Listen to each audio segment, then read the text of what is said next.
Благодарам, почитувани граѓани, почитувани медиуми.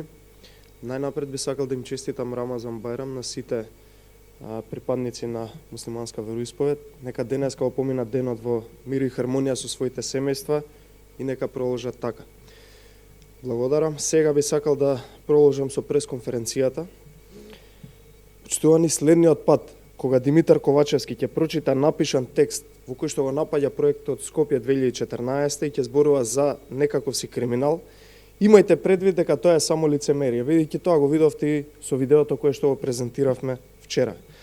Димитар Ковачевски не само што учествувал на настани поврзани со Скопје 2014-та, туку бил често друштво на тие кои што сега ги обвинува за криминал. Архивските снимки, кои што можеше да ги види целата јавност, медиумите, сите, можеше и тој сам да ги види за да се потсети што правил пред неколку години, и архивските фотографии кои што може да ги погледнете позади мене, го потврдуваат сето она кое што го говориме.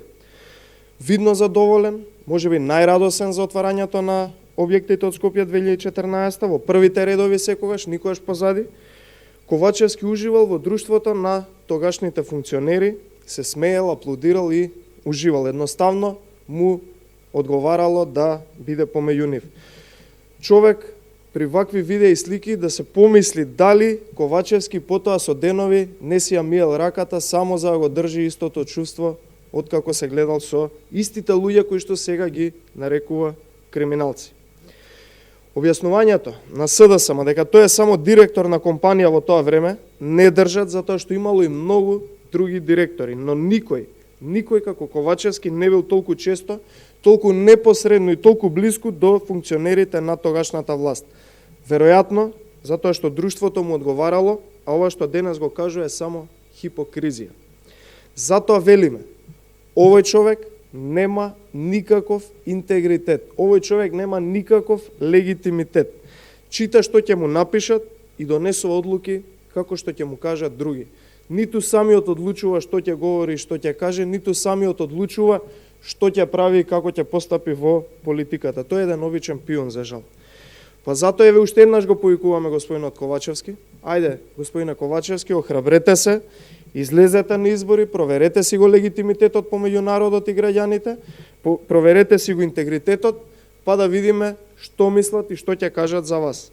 Да видите што мисли народот за вашата хипокризија, за вашите политики, за вашата неспособност како влада да се справува со кризите, бидејќи во моментов е полошо од најлошото време кога беше Зоран Заев, да видите што мислат граѓаните за осиромашувањето на нивните сметки и кој е за тоа виновен, да видите што мислат за вртоглавиот пат на стандардот, за покачениот долг, за новите задолжувања кои што се обидувате да ги направите и да видите што мислат за сите неуспеси кои што и се случуваат на Република Македонија изминативе неколку месеци под ваше водство, изминативе неколку години под водство на СДСМ. Затоа, ајде повелете, излезете на избори, а доколку не можете вие да одлучите, кажете со кого да разговараме и кој треба да одлучи за да вие излезете на избори и се охрабрите. Благодарам, повелете прашање.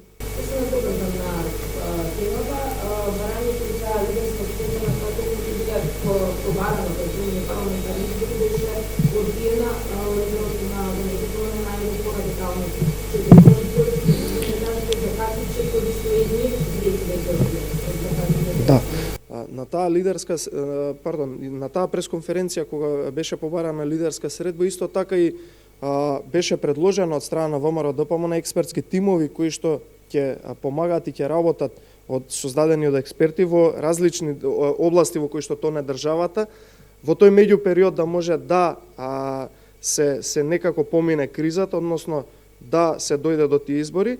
А во однос на понудата која што ја дадовме, јасно претседателот Мицковски од оваа говорница посочи дека имаат 10 дена да размислат, сепак да не одговараат, иако очекувано е дека не размислува и не одлучува самиот Ковачевски, сепак има 10 дена да можеби си го промени мислењето од првичното кое што го одговори од неговата партија, не тој лично, и потоа да излеземе и да ги кажеме следните чекори. Така да јас би оставил да помине оној рок кој што го дадовме, бидејќи сепак сме сериозна партија, не сме несериозни како нив, и веднаш по поминувањето на тој рок ќе излеземе и ќе ги кажеме следните чекори.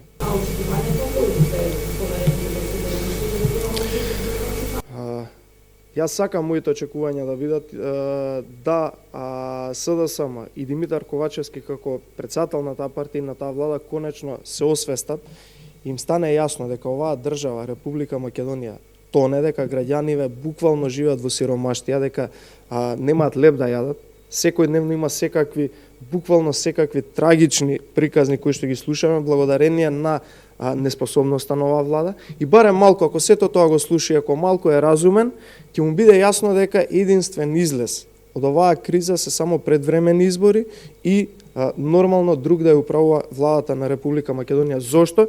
Затоа што наназад со месеци, со години докажа дека не знаат како да ја водат Република Македонија. Зошто? Затоа што многу едноставно знаеле дека ќе има криза, ова е едноставен пример, знаеле дека ќе има криза и воена и економска, а сепак во тие месеци трошеле непродуктивни трошоци со милиони, буквално со милиони, дали на возила, дали на кафиња, на цвеќења, на менаџирање на веб сајтови, на разни работи, градат згради од неколку милиони евра, а сега вела дека не е време за трошење. Така да очигледно дека не знаат што прават и доколку малку се свесни, ќе ја прифатат понудата, ќе го сменат првичното мислење кое што го пласираа како одговор од нивната партија и ќе конечно се одважат, излезат на избори да ги смести народот онаму каде што припаѓа, тоа е на политичкото буниште.